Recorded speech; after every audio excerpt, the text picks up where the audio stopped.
Hi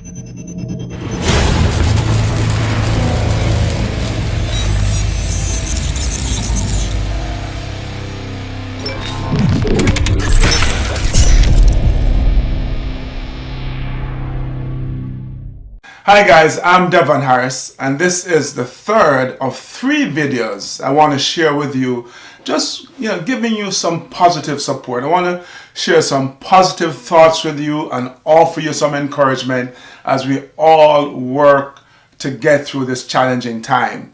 I just want to be able to hopefully lift your spirits. Because look, it sometimes feels like we're living in a bad movie, doesn't it? It seems that almost every minute something is changing. We have spoken about the fact that so many people have lost their jobs. Some industries are on the verge of just going under, it would appear, or feel. So many of us are juggling all these different balls. We're trying to keep our careers and our businesses afloat while we're homeschooling, and at the same time we're trying to figure out the finances and still trying to navigate our way through these challenging times. These are definitely unprecedented, right? It's new territory, absolutely new territory. It's almost like we're in the middle of a wilderness, man, and we don't have a map. We're not exactly sure where we are. We have no idea where the end is, and if we get to the end, we won't even know that we're at the end, right? Because we don't have a map. It's kind of like being in a basketball game or some other game and there's no game clock and you're expected to play full out, not having an idea of when the game ends. And this is perhaps the most disconcerting part of this whole experience, not having a sense of when it all ends. And so the question is, how do we do it then? How do we keep on pushing with all our energies, all our might, all our focus with no end in sight? Well, let me share with you 4 ideas as to how I believe you could do that. And the first one is that you have to begin with the end in mind. It's really good advice from the late guru himself, Mr. Stephen Covey. But some of you might be going, well, Devon, that doesn't make any sense. We have no idea where the end is. How are we going to begin with the end in mind?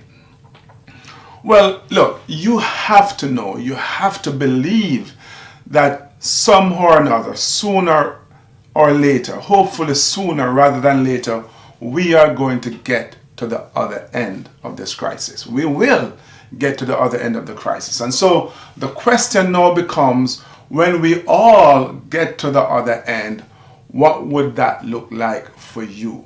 What would it feel like for you? And so you have to prepare yourself for that. And you start by figuring out in your mind, getting a clear as picture as possible in your mind what getting to the other end of this crisis is going to look like for you. Yeah, once you get there, what will it look like? What will it feel like? Because by doing that, you are training your mind to identify the resources you're going to need along your way. You're training your mind to find the resources you're going to need in order to succeed, to make this a successful journey from the middle of this crisis to the end. It's a little bit like, if you're a video game player, as you're going through the path playing the game, your guy is going to pick up these tokens along the way. That gives them more power, I suppose. I'm not a video game player, and maybe I'm dating myself here. But yeah, when you begin with the end in mind, when you have an idea of what you'd like your life to be like at the end of this crisis, your mind now knows what to look for to help you along the way.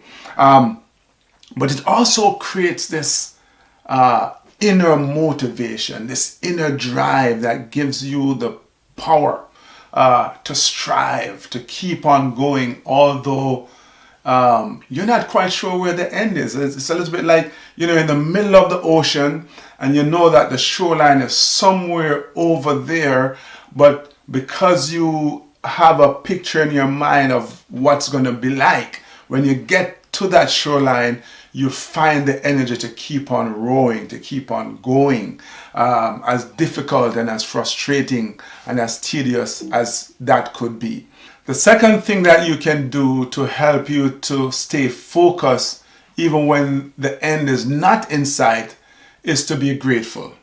No, not grateful for the tough times, but grateful for all the positive things that exist in your life right now, right? So if we go back to the visual of you being in the middle of the wilderness, that may not necessarily be fun, but you can be grateful for the fact that you have water to last you along this long journey. You can be grateful for the fact that you feel relatively strong enough, right? You're not injured, so you can make the journey. You can find shelter at night, right? So in today's crisis, you may be in a job where they reduced your salary by 20%.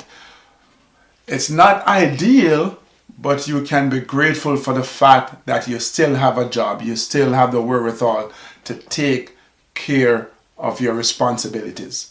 You see, when you're grateful, you find time to focus on all the blessings, all the good things that are taking place in your life, as opposed to focus on the issues.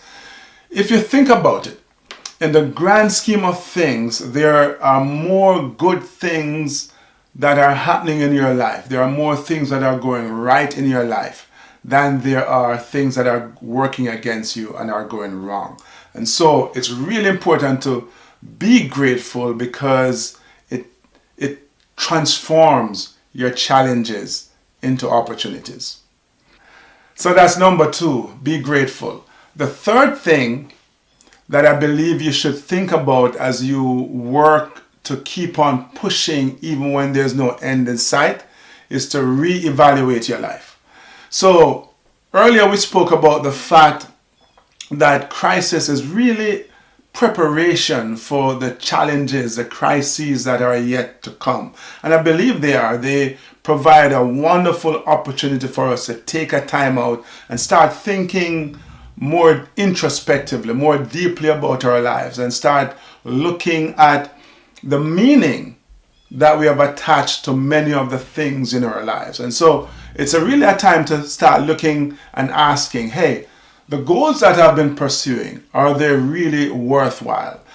The level of importance that I've attached to some things, and the things that I held as really precious in my life, do they still have that same meaning to me, right? What am I doing, or why am I doing the things that I'm doing? And I don't necessarily mean the things that you do on a daily basis, right? If you are a meeting planner, let's say you're booking events and organizing flights, or if you're closing a sale or whatever it is that you're doing. No, I'm talking about your higher purpose. Why am I doing the things I'm doing? How am I creating an impact in the world? How am I playing a bigger part in the world outside of myself? Am I making a difference in the lives of other people by hosting a meeting or closing a sale or working on this project or the other, right? Those are the questions that you have to ask yourself. And in this period of slowdown, I think the additional time that we have offers us the opportunity to do that.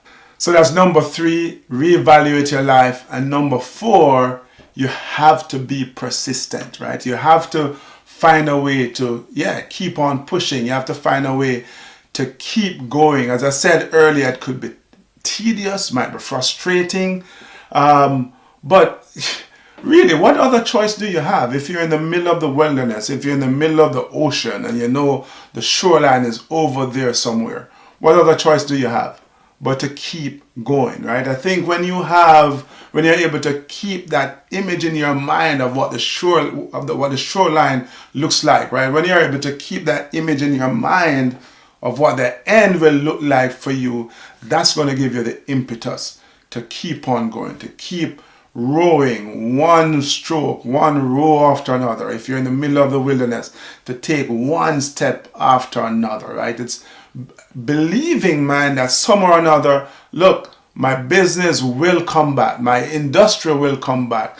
It might be slow. It might take a while, but I have to keep going because I believe and I know in my heart that I can make it happen, right? And when you have that image and when you connect with the reason why you're doing it, your purpose, the impact that you want to make in your life, and when you again reconsider and rethink, reevaluate the meaning that you're attaching to these things, I think it really gives you the impetus, gives all of us the ability to keep on pushing even though we don't see the end. So yeah, those are the thoughts I had, wanted to share with you, wanted to really, as I said earlier, offer you some positivity, some encouragement. We're all going through a challenging time right now. Some of us are having a rougher go at it than others. But I want you to know, wherever you are on the scale, you're not alone. I am here and there are other people in your life as well who you can lean on. I just wanted to do my part to offer you some encouragement, to give you some positivity, man, and to remind you that you have it in you already, the fortitude, the strength, the emotional resilience, because you've been prepared. And you just have to dig deep and do what I always do, which is to keep on pushing. I'm Devon Harris. Thank you for tuning in. Thanks for watching. If you haven't done so yet, make sure you click on that subscribe button and hit that bell.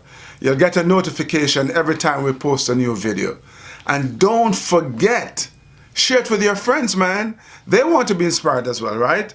So share it. Don't keep it. And before you go on to the next video, visit my website, www.devonharris.com. Keep on pushing.